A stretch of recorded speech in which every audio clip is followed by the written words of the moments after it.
జై హో పత్రిజీ. కర్మ సిద్ధాంతాన్ని అవగాహన చేసుకోవటం అంటే కర్మ పరిత్యాగం కాదు, కర్మలను నిర్వహించుకోవడానికి తగిన అత్యుత్తమ పరిస్థితులను తెలుసుకోవటం మాత్రమే. ప్రకృతిలోని ప్రతి ఒక్క ధర్మం మనకు సహకరించేదే, కానీ బలవంత పెట్టేది మాత్రం కాదు.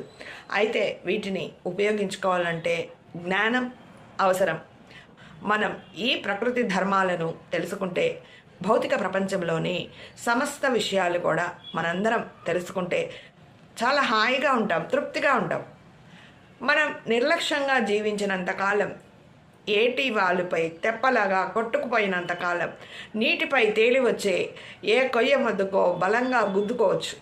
అలా జీవిస్తే పరాజయాలు, దురదృష్టాలు, ఆందోళనలు, ఇంకా విషాదము, దుఃఖము, నిరాశ ఇవన్నిటినీ ఎదుర్కోవాల్సి వస్తుంది.